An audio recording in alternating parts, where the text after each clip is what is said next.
Hi అండి, అందరూ ఎలా ఉన్నారు? నేనైతే చాలా బాగున్నానండి. ఈరోజు మన వీడియో వచ్చేసేసి కొత్తిమీర వేపుడండి. ఇది చాలా టేస్టీగా చాలా బాగుంటుందండి. వేడి అన్నంలోకి అయితే చాలా బాగుంటుంది. నేను ఎలా తయారు చేసానో ఇప్పుడు చేసి చూపిస్తానండి. మీరు కొత్తిమీర పచ్చడి చేసుకొని ఉంటారు, టమాటా వేసి కూర చేసుకొని ఉంటారు కదండి. ఈ కొత్తిమీర వేపుడైతే నేను ఎలా తయారు చేశానో ఇప్పుడు ఈ వీడియోలో చూపించబోతున్నానండి. చాలా టేస్టీగా ఉంటుంది. పప్పులోకి అయితే చాలా బాగుంటుందండి. పప్పు చారులోకి నంచుకొని తింటుంటే చాలా టేస్టీగా ఉంటుంది. ముందుగా మనమైతే వీడియోలోకి అయితే వెళ్ళిపోదాము. నేను ఒక కట్ట కొత్తిమీర తీసుకున్నానండి. తీసుకొని శుభ్రంగా కట్ చేసి పెట్టుకున్నాను. కడిగిన తర్వాత ఆరబెట్టుకోవాలండి. అప్పుడే చక్కగా వస్తుందండి కొత్తిమీర వేపుడు.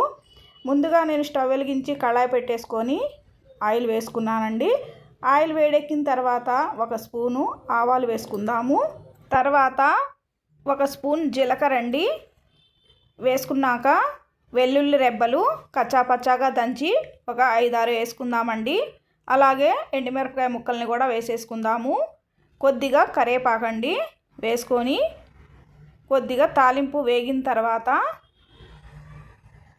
ఉల్లిపాయ ముక్కలను అయితే వేసేసుకుందాము. నేను 2 పెద్ద ఉల్లిపాయలను తీసుకొని చిన్నగా కట్ చేసి వేసుకున్నానండి.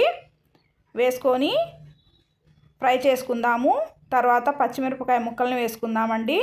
5-6 పచ్చిమిరపకాయలను తీసుకున్నానండి, సన్నగా కట్ చేసి వేసేసుకున్నాను. తర్వాత కొద్దిగా సాల్ట్ వేసుకుందాము.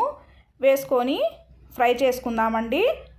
ఒక 1/2 టీ స్పూన్ పసుపు, 1 టేబుల్ స్పూన్ కారం కూడా వేసుకుందాము. పచ్చిమిరపకాయలు వేసాం కదండి, కారం చూసి వేసుకోండి. వేసుకొని ఫ్రై చేసుకుందామండి. తర్వాత కడిగి పెట్టుకున్న కొత్తిమీర కూడా వేసేసుకుందాము. వేసేసుకొని ఫ్రై చేసేసుకుందామండి. ఇలా ఫ్రై చేసేసుకుంటే చాలా టేస్టీగా చాలా బాగుంటుందండి. చూడండి, ఇలా ఫ్రై చేసుకున్న తర్వాత లో ఫ్లేమ్లోనే సిమ్లో పెట్టుకొని మనము ఫ్రై చేసుకోవాలండి. అప్పుడే చక్కగా ఫ్రై అవుతుంది. మాడిపోకుండా ఇలా ఫ్రై చేసుకుందాము.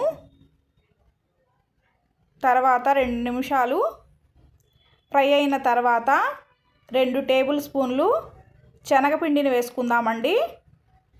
ఈ శనగపిండి వేసుకుంటే చాలా బాగుంటుందండి. పొడిలాడుతాను. చాలా టేస్టీగా కూడా ఉంటుందండి ఈ కొత్తిమీర ఫ్రై. చూడండి, ఇలా చక్కగా వేగిన తర్వాత ఒక 2 నిమిషాలు మూత పెట్టేసుకుందామండి. సిమ్లోనే పెట్టుకోవాలండి. సిమ్లో పెట్టుకుంటే చక్కగా మగ్గిపోతుంది.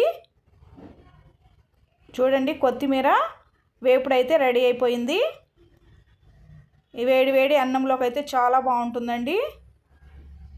సర్వింగ్ బౌల్లోకి తీసేసుకుందాము. నా ఛానల్ని కొత్తగా చూస్తున్న వారైతే సబ్స్క్రైబ్ చేసుకోండి. ఈ వీడియో కనుక నచ్చినట్లయితే లైక్ చేయండి, షేర్ చేయండి, కామెంట్ చేయండి, హైప్ చేయండి. ప్లీజ్ ఫ్రెండ్స్, మరో కొత్త వీడియోతో కలుసుకుందాం. బాయ్.